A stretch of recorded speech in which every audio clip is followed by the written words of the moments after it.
everybody, this is Rydo and we're back to another recording of Hearthstone. Today is Wednesday, August 29th, and we are kind of stuck on this Tavern Brawl, and then that's all I really need to do today on the Americas account. So the question I need to do is, it doubles death rattles. So I need to probably find some cheaper death rattle cards and probably gets rid of some cards that don't matter, and probably get rid of something that would trigger my death rattles twice.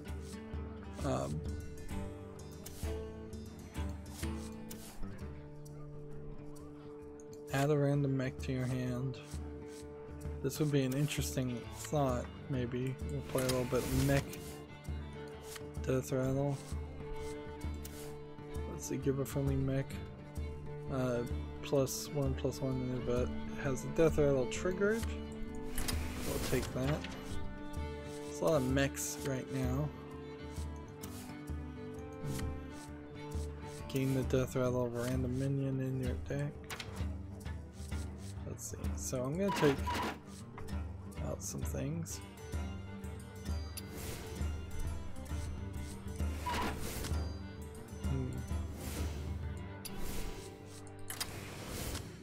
And hope that I can fix this. Get something better. I'm not really getting to a 5th turn.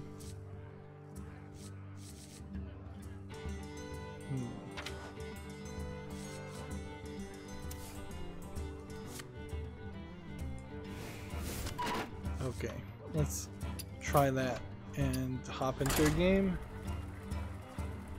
I don't have a ton of news once we caught up, so we'll just go through all the news, and this may really just be a 2-hour stream if I can get the Tavern Brawls done and get the daily quest done.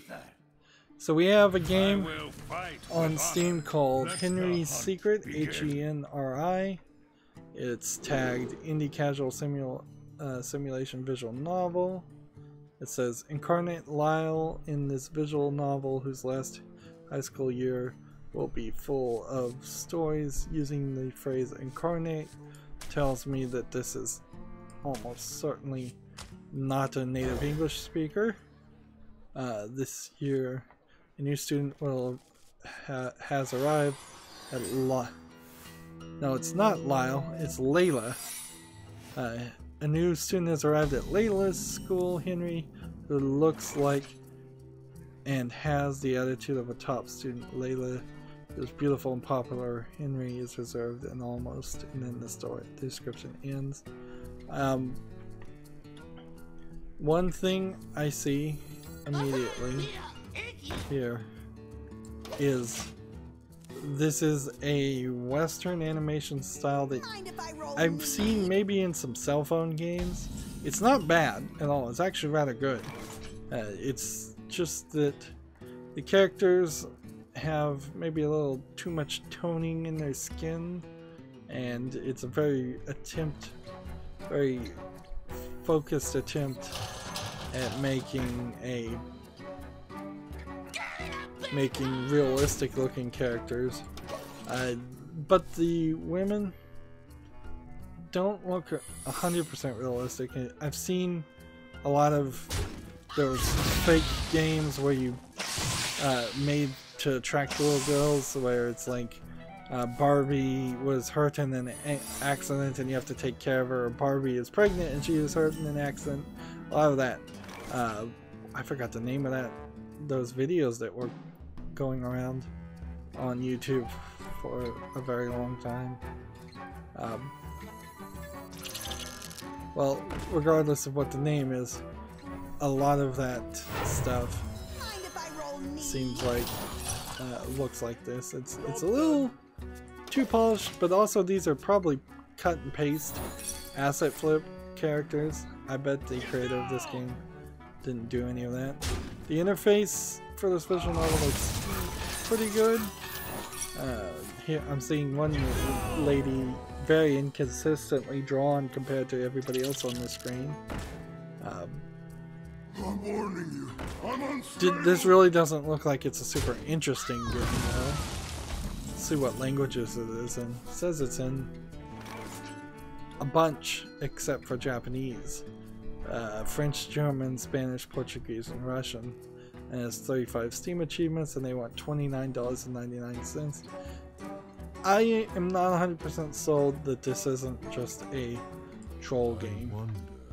Like a Russian troll game or a fake game designed to look appealing. The developers that are listed and the publishers that are listed do not seem to have any kind of other credibility. Like it's just, this is the only game that they have ever released on Steam. And I really cannot be sold on Henry's Secret. It would be probably very wrong. Yeah, I've argued this in the past, that it would be wrong to play a game like Henry's Secret when there's so many better known and better written and better made visual novel games that are Japanese. I think if you're going to start covering visual novels, you have to play something that's Japanese first. You have to admit and realize the history there. You can't just whitewash all of visual novels and make it a Western thing. Frankly, there's not enough good Western visual novels for that to even be possible to do. But if I was just to play one, that would be unfair. It would be similar to kind of the experience of I was just to play Call of Duty, like the latest Call of Duty, and not have ever played any other shooters or covered any other shooters. And there has to be a first time for anything, certainly, but there's also an intention in almost every game I cover to play something similar to it and have some kind of comparison.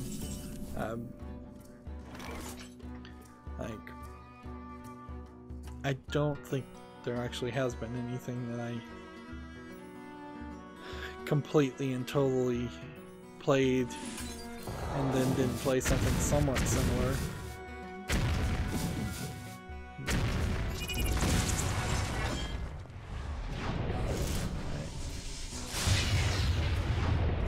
If this guy hits him again. There is no light. Attack, attack, and attack, and then into my turn. Next game we have on Steam is called Zoom In Boom. It's the word zoom, then the letter N, and boom all squished together. Says it's an indie racing game, but best I can tell, it's a collection of just like some kind of vehicle that is going around almost a four-dimensional spheroid area. A lot of generic looking textures, a little too generic looking for my taste. Not as bad as I have seen by far, but still a little too generic looking.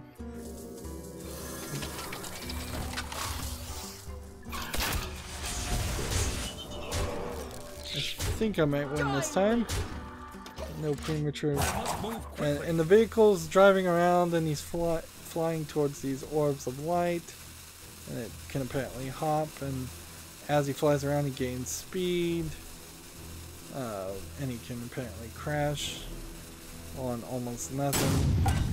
It almost looks like it's a light cycle game. Yeah, it is. It's like a four-dimensional light cycle game. Doesn't look terrible, but and it's 25% off for $1.49, so I guess the price is not too bad. I guess I didn't play enough for him. Well, but honestly, I don't think I'm gonna wishlist Zoom and Boom. It seems too simplistic an idea. It feels like something that would be a cool little mini game in a bigger game, something like Cyberpunk 2077, for instance. But or even the Tron Disney game, which probably does have a light cycle racing section. One of the things, I don't know if I've said this out loud, but one of the things I plan on doing at the end of the year as a different kind of secondary end of the year review is to live stream going through my wish list since so many games have been added, and we're just going to look at everything from 2017 and older, and we're going to just consider whether the games stay on the wish list or they go away forever. Because there definitely needs to be a couple times a year that happens, where there's just a cleansing and purging of games that are just too old and have not convinced anybody to play the games, so they have no relevance. Sure, I would love to find a diamond in the rough, but the odds of that happening is pretty low. There is a argument here to keep one of these and only do 2 of these. And see, this won't be back for until 3 hours, so I guess we're going to do the Tavern Brawl for Europe in Friday streams going forward until I can get back onto a regular sleep schedule. So Monster Hunts is where we go. Wanted. Highly energetic, morally flexible researchers to engage in air Monster Hunt. You in or what? And double my starting health. And then let's just pick some cards. Jade Golems. See how that works. And we'll just keep playing. Eurogamer has an article. FIFA 19 devs, quote, voluntarily choose to add pack odd disclosures. EA Sports on career mode neglect and the journey in Jesse Lingard's hair. So this whole article is like a question and response article by Eurogamer. I think it is a definite quotable statement to say they voluntarily chose to add that information. They're seeing that the European Union is not happy with you at the very least not disclosing microtransaction loot box odds, card pack odds, but also Belgium and other countries are not happy with you having those things at all. And at a certain point, the question will come down to, who is going to be the first company to literally say, look, we're just not going to allow people in Belgium or in the European Union to play our game at all. Now, I guess technically there's been tons of games and like Korean mobile games that have never come to the European Union side of the world. But if somebody directly says it's because of these laws, that means something a lot different. First kill. Let's see. I don't really need to read this article though. So we'll just move on. We've got a game on Steam called Runes of Magic. It's a free-to-play, massively multiplayer RPG adventure game. I'm looking at the trailer. It doesn't look too bad. It looks like a pretty well polished World of Warcraft-esque game, although I'm not seeing any like item bar or anything, so it must be a pretty basic RPG with no abilities or anything. Of course, arguably that is also the problem with things like World of Warcraft, is that me as somebody who's never played World of Warcraft, looking at the massive amount of things and buttons to press to do attacks, it's just a little overwhelming. Diablo was similar in that way, where there definitely were ways to play with mouse and keyboard in Diablo that I was not super interested in doing. Let's see. Deal 2 damage. Add the guy to my hand. Play it in the turn. Let's see. This is a multiplayer online third-party account stuff to play with at least, let's see, $64 in microtransactions that maybe you can buy multiple times. Let's see. The user score on Metacritic gives it a 57 for this game, and the critics scores give this game a 71, but on Steam there is not a single review because it says it came out March 19th, 2009, so I don't even know why Runes of Magic appeared on my list. It must simply have been re-released, or they changed something to it so it appeared as a new game on Steam, or maybe it went from paid to free to play. But yeah, Runes of Magic looks uninteresting. I think I already announced this, but I'll just mention this. Gamer Citrus has an article: EA cancels remaining Madden qualifiers in wake of the senseless shooting that happened in Jacksonville. PAX West, or the next PAX, I'm pretty sure, has said that they are going to beef up security also for their event, which is the next big event to happen. Giant Bomb said that they had heard that the competitor had lost and then left the area, retrieved the gun, and then come back, which certainly adds some details if accurate. But then again, I guess you also have to point out that Giant Bomb was just, their employees were saying they weren't reporters just a week ago, so could be like misinformation or bad information. Not misinformation, just bad information. And yeah, nothing's really come about on that story in general. It's just, yeah, security is going to be tighter at any video game convention event. I still personally don't see a real reason why I'd ever want to go to a PAX or anything like that. I don't have many cards. It doesn't seem like it's worth anybody's time. There we go. See, and I'm using the hero ability here, hoping that that is moving up our daily quest. But apparently it's not. So, well, that sucks.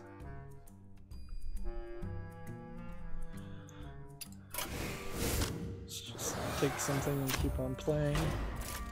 Gamer Citrus has a blog, Thoughts on Romance in System-Driven Games. I may have already mentioned this article. Like, some of these articles look like they're just repeats. Yeah, it doesn't really feel like this article is saying anything interesting.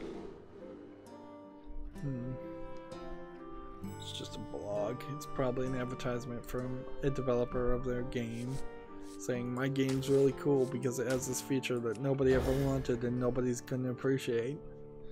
But we don't see that as much as it used to. Like, there's entire groups of games that came out in the old days that nobody appreciated. We've got a game on Steam called Bomb Riders. Let's see, it's tagged as a casual game. And that's it. Bomb Riders is a game in the bombing genre, which often offers you a journey through the amazing world with many enemies which can be destroyed by explosions and logic. So it's a Bomberman clone. It doesn't look bad. like there oddly is this this point where Bomberman clones are filling a void, or at least one could fill a void. I don't know how many people really want to play Bomberman games. Let's see, this game is single player only though, so it already fails. It's not in Japanese, it's $1.99. Yep. Even though it's pretty, yeah, it really is probably not worth playing. Bomb Riders, its first game from this developer too. So, yeah. Let's take this again and play this again. And do this. Next game we have on Steam is called Save the Girl. Save the Girl, the last remaining survivor in the zombie apocalypse. For a short time there was a publisher who was just taking female models and putting them in the game as like a selling point, and just saying, hey, this game has 400 female models that I probably didn't pay any money for and have no legal rights to. And then it was around the gameplay was very simplistic and dumb. This game is not like that, at least not to begin with. It's a kinda asset flip, forever runner rides, no, not rides, but trials game. You're riding in a motorcycle, you're running into jumps that you have to control to get where you're supposed to go. There's zombies in the background.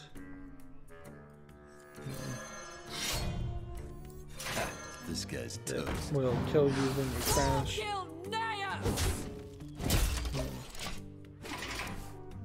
Let's see. Yeah, it does not look like a polished game. Is someone injured? And I'm not sure if there really is even an ending to this game where you would save the girl. It says it's early access, 40% off for 59 cents. Yeah. I see nothing here that would make this a game worth mentioning or any further. Let's see. This. And then this. And then we'll take this.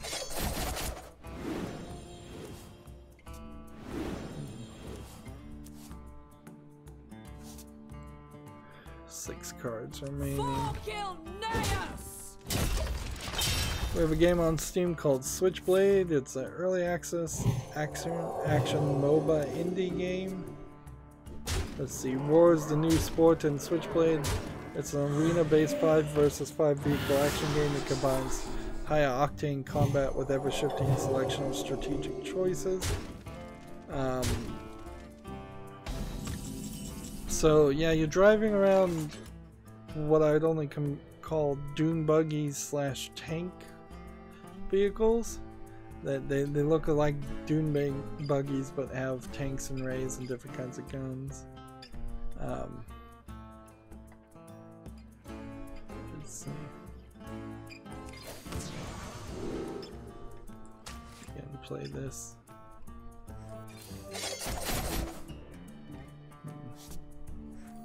Play this. Job done. Return. Is someone injured?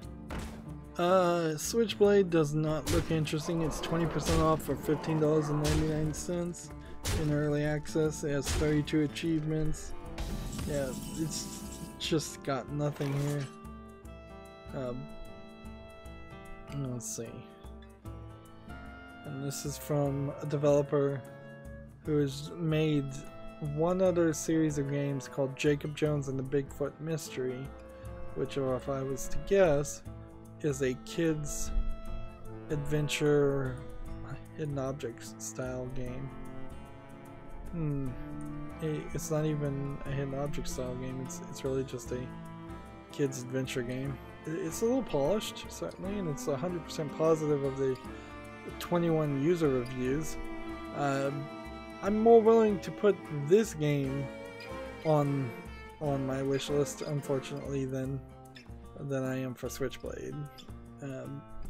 So I'm gonna change my mind pretty much and take the other game. Dogs are a girl's best friend. I smell blood. Job's done. Let's see. Oh, I died there. I guess that's fine. Your Gamer has an article. Shovel Knight's fourth and final DLC is a multiplayer brawler called Showdown. Out on everything except for the Vita and the 3DS. So it's just called Showdown. Let's see. I'm gonna continue to just try and play Tracker and win. Maybe someday I'll actually get all of these done, but I doubt it. So I'm gonna look at this video of gameplay for Showdown. The trail leads here. I know Shovel Knight has an 8-bit animation style to start with, so I'm not gonna be super critical by saying this looks like an NES game and has an 8-bit animation style.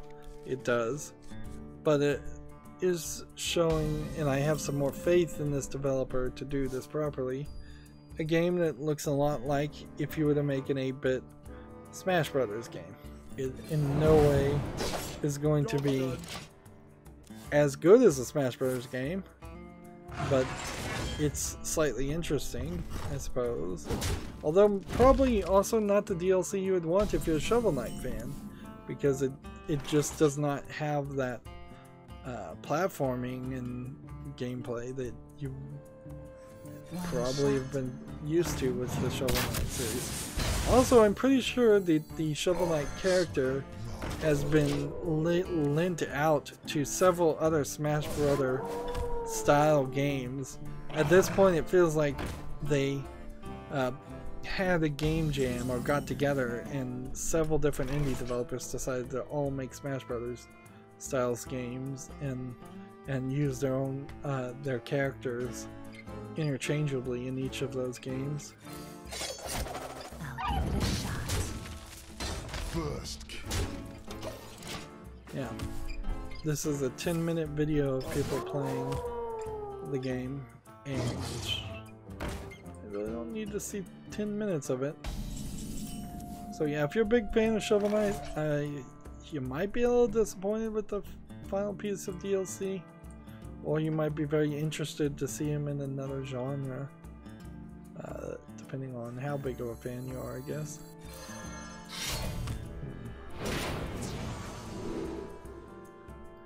Let's see. Play First this. kill. I'll give it a shot. This. 4-kill Naias! Fig.com has a new update for Psychonauts 2. It's important to remember that Double Fine Productions basically owns a portion of Fig.com and started it, and is kind of mostly gaining attention for Fig.com through Psychonauts 2. Fig.com is a competitor to Kickstarter, but for video game developers and pretty much nobody else. They might let some other kind of artists in, but they're not going to let a lot of people in. So I'm looking at the Fig campaign for Psychonauts 2. It has received $3,829,000 and 24 extra dollars over its goal of $3,300,000. So it's 116% funded. And then apparently there's a post-campaign total.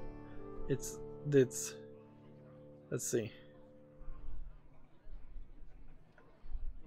It's listed below this for $3,905,517 more dollars. I'm gonna have to learn how to say that correctly. It says that's the amount made during the campaign in addition to pre-order pledges made after the campaign. Let's see. And so now you can just pre-order the game. And that's kind of all it's using to do it. So they have update 8 and they're talking about psychic powers, and they're working on making Psychonauts 2. And they made a VR Psychonauts game that you would have really thought that VR Psychonauts game would have come out as advertisements maybe a month before Psychonauts 2 came out, but it's been at least 6 months since that game came out.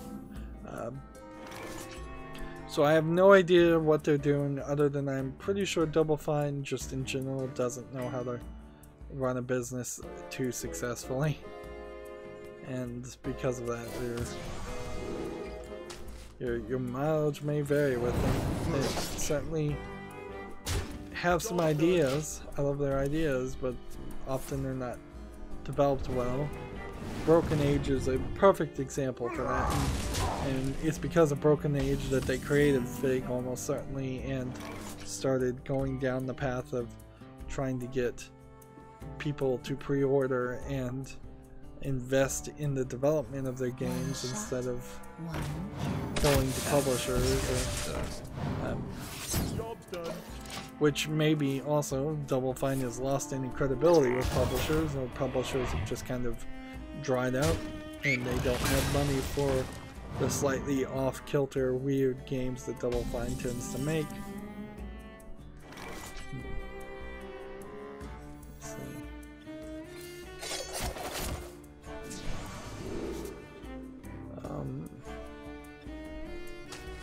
Just hit that. I'll give it a shot. PC Gamer has an article. The Blue, the microphone developer that makes the Blue Yeti, which is the microphone I use, or the Blue Snowball, which is a smaller, slightly cheaper version. They were bought out by Logitech, like I would say almost a year ago. Seems about right.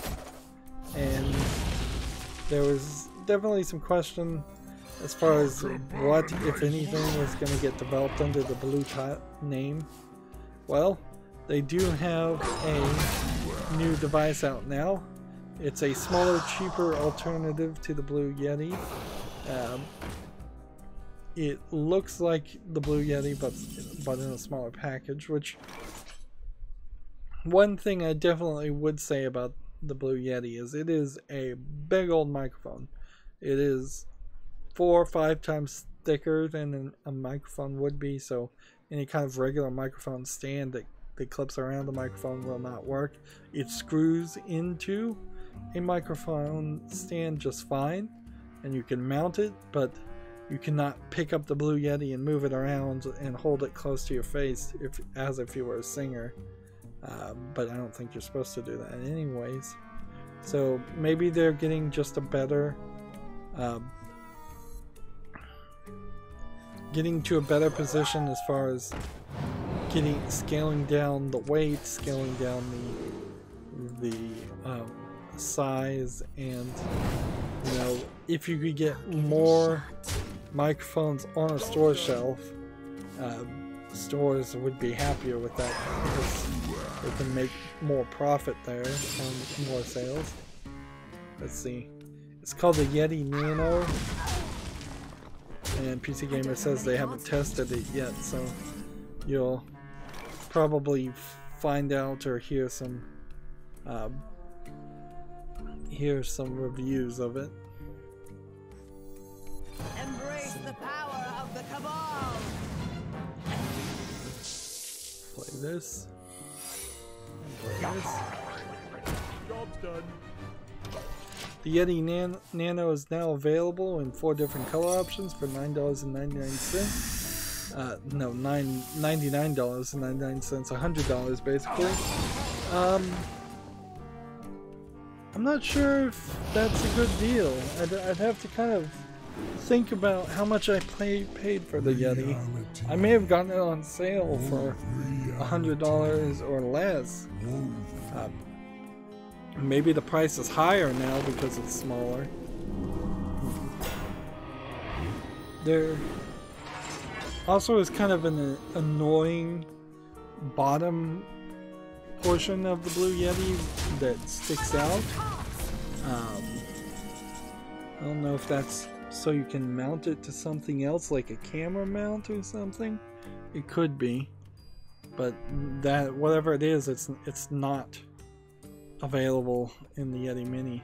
I wouldn't be surprised if the Yeti Mini is not capable of being attached to a mic stand, and I think you probably need some kind of mic stand regardless of how you're recording, unless you're just happen to be sitting in front of a computer and a desk, which I guess a lot of streamers probably are, but even in that instance you're still probably not in the best position. So much.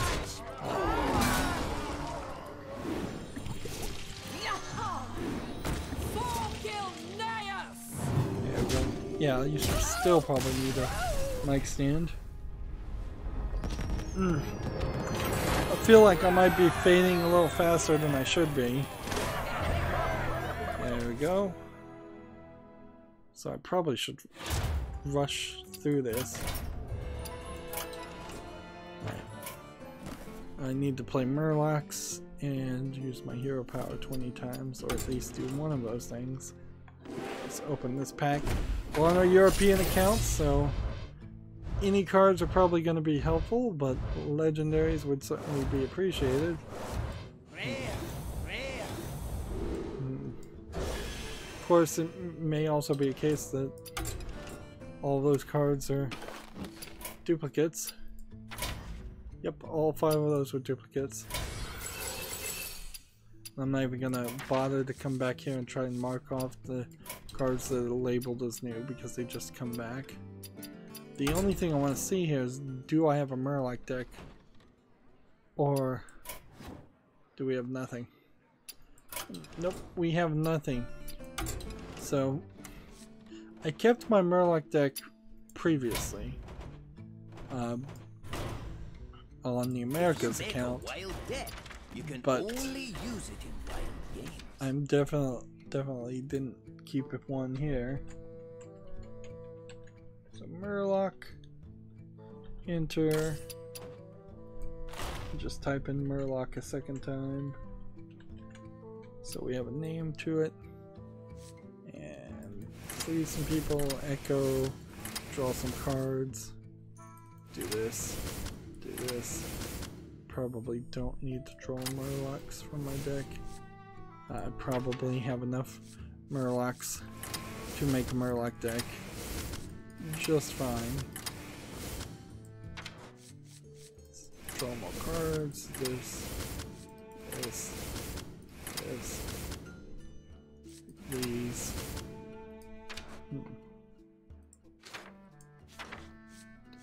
Lifesteal, regular, taunts. I'm at 30. Let's get rid of the ones that are taunts, because I think I'm better off doing something different. Taking these instead. Alright, there's a Murloc deck. Doesn't have to be too fancy. Just gotta play a bunch of Murloc cards. So we come over to Wild Play, choose a Murloc deck, might as well play Ranked, and we move on. We have a game on Steam called Lake of Voices. It's free to play indie casual horror game. It says a free horror visual novel about an ill-fated journey, and it continues to describe the story. Again, this is a Western style, not trying to look anime. It's pretty good style. I'm not sure I love it.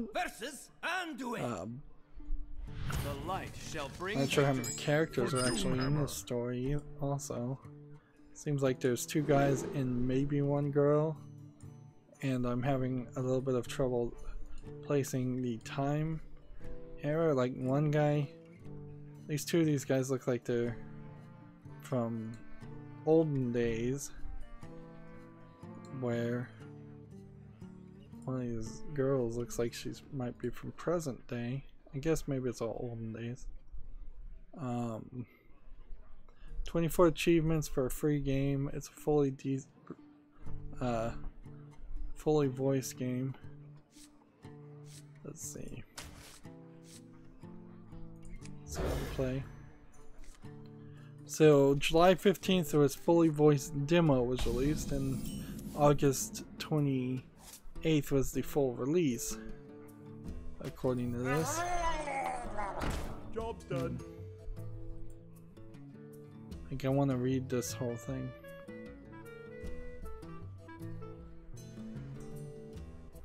Like, and they're just saying if you enjoy this game, buy the soundtrack or buy one of our other games.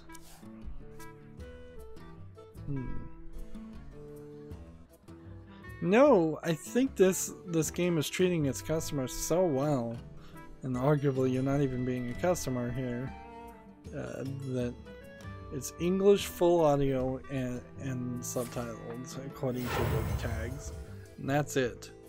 It's 91% positive with 12 user reviews in the past 30 days. It's 72.42% positive over its life. And another fully English voiced game I've somehow managed to find 2. Doesn't sound like a terrible thought. That sounds like something I would like to play if I'm going to go down this route. Of course, I've got so many other games to play. I don't know if I really am going down this route or not. And let's see. It's hard to tell if this developer's made good games or bad games. There's several things that they've made. But I'm willing to, I guess I'll put it on my follow list, because that's what I do with free games. And I'd say check out Lake of Voices right now. It's a free game. It's a fully voiced visual novel, so if you don't want to play visual novels and do a lot of reading, that's helpful too. Next game we have is called Bunny the Horror Game. There's a terrible bunny inside the house. This bunny looks very ridiculous, and I'm pretty sure this is an extremely low effort asset flip style game. Escape the house. Let's see. +1, +1. And play this. Do that. And then turn. Yeah, I would describe this as a low effort game. It's 17% off for $2.48, but nothing here interests me in playing Bunny the Horror Game. I would say there's probably a little bit of thought put into making a gameplay, but the visual assets are just not there. And you know, good storyline and writing seems kind of missing too.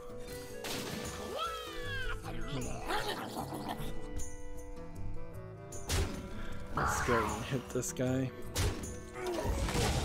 Next game we have on Steam is called Battle Rush 2. It's a early access action game according to its tag. It says it's a multiplayer large open world shooter in the entourage of the Second World War with total destructibility of the environment. So this is a multiplayer game already. It's early access. It's 10% off for $4.49, so it's long since lost my attention. It looks like it's just an asset flip game, really. I don't see anything special here. It's funny, Battlefield or Battlefront, I think it's Battlefield, it is struggling to get the pre-orders at once, and that would be the #1 historically accurate or semi-historically accurate World War II shooting game I'd want to play. I really don't think there's any room for a competitor there, and if it is anybody, it's Call of Duty. So yeah, the Call of Duty and Battlefield, I put them on the same level. Both uninteresting to me. Alright, next we have a game called Sampling.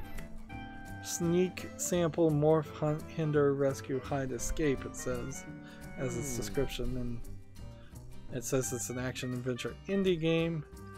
It looks like what it is just an empty sandbox place with a bunch of random items. It might be the idea of something kind of like an Agro.io game in 3D environments, which maybe that would make sense to do, but I don't think this one is accomplishing that.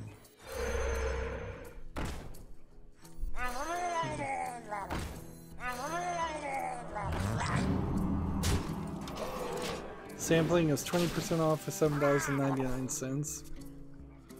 Yeah, I see nothing here that interests me.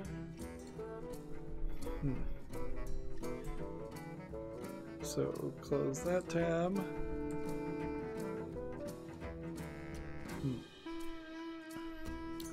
GameIndustry.biz has a article, New Zoo, mobile esports seeing windows of opportunity open. Better hardware, Eastern popularity are driving slow but steady growth of large-scale competitive play. This article had a picture of Clash Royale on it, but I'm not sure. I'm not sure. Yeah, they do talk about Clash Royale later down in the article. But that's not, it's just an insider article, frankly. Like, yeah, maybe mobile esports will become a thing, maybe it won't. TechRaptor has a Donut County review, A Whole New World, whole spelled H-O-L-E, because the game is a game where you play as a whole sucking up things. I hear pretty quickly, according to Giant Bomb, that it is not just a game about maneuvering a hole and sucking up things and the hole getting bigger. It gains more gameplay mechanics almost instantaneously.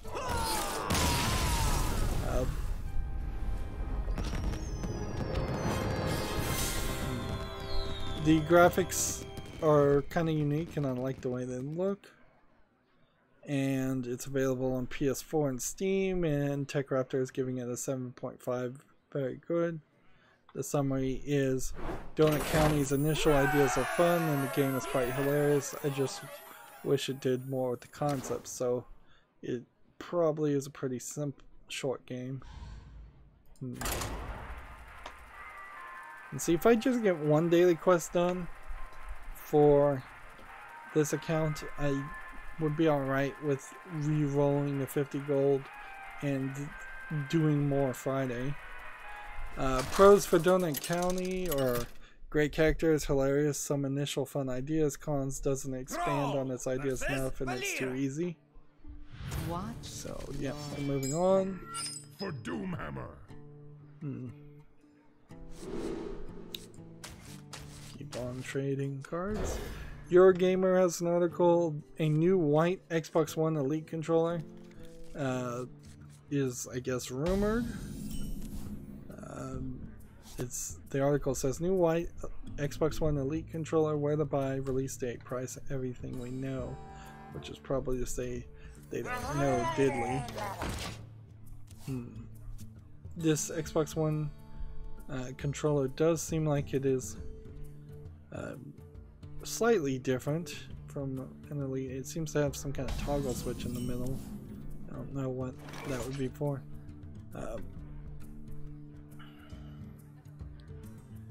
There is a thought.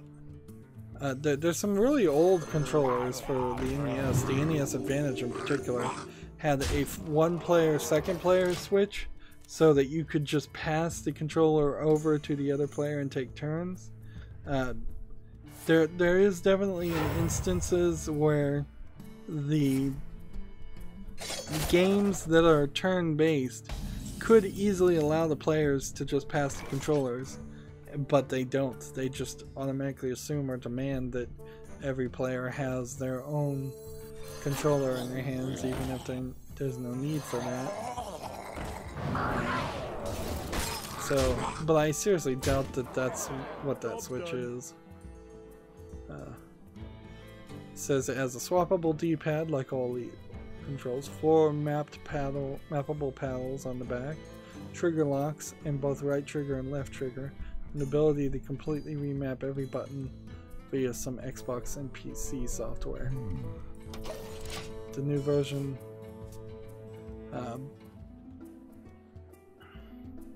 seems to keep all those special features, but it seems like no added features such as Bluetooth connectivity will be added. They're saying that this is set for release October 16th and will cost $150 in the United States, which is a lot of money to spend on a controller. It seems like Microsoft's going in different directions, where they've got this $22 a month plan for 24 months for a cheap entry point for players, and they also have a $150 controller. And I would like to get the Elite controller if they were a little bit better designed and sturdier. And the thing is, all Xbox controllers have a tendency to burn out after a year or so, and if paying $150 for one is not a good investment, at least for me. Somehow I got to pocketgamer.co.uk. They have an article, Pocket Gamer's top 25 mobile indie developers. I click here to view the list. I think maybe the reason why I'm at this is because they named the developer Plague Inc. Evolved, and he mentioned it. This is a listicle article where it's going to make me click forward for every single bit of the article, and I'm not willing to do that because it's not really even news. Some website somewhere said a video game company's game was good. That's all that boils down to. Let's see here, and here, and here. We have a game on Steam called Beat the Song. It says it's an indie music rhythm game. A music game where you play songs, you play missing percussion, guitars, piano, vocals, synthesizers, effects, strings, and many other instruments that change during the game. A total of 127 minutes of music you can play. So, like, barely, slightly over 2 hours of music, which is not a ton of music. The game looks very bad. Looks like they've just stolen the images off the internet. If I was to speculate, I'm not going to claim that's what they did. I'm just saying that's what it looks like. Images of women singing into a microphone, images of other things. In the middle of the game is just a really ugly looking music game. So discover more. Maybe we'll hold on to that one. And we'll play this one.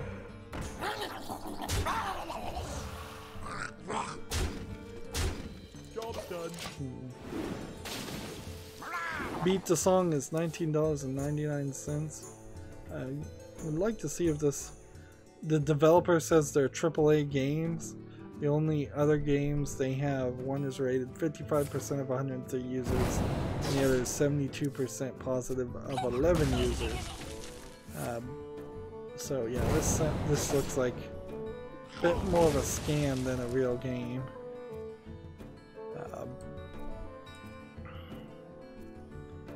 GameIndustry.biz has an article: GameStop shares plummet as buyout deal fails to materialize, with no sign of retailers' troubles abating.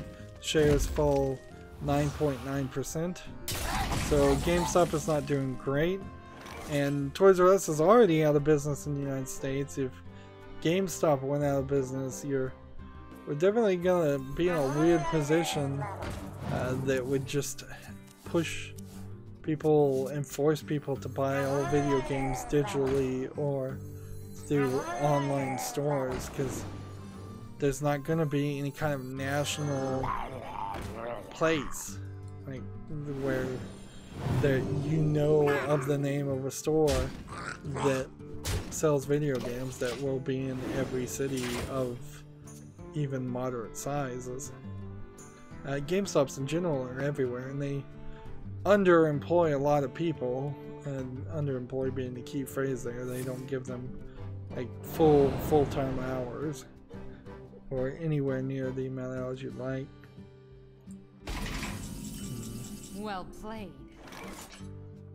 Let's see, she didn't let me do anything, so use our hero ability. I'm supposed to be using that. There's a game on Steam called A Son of Salt.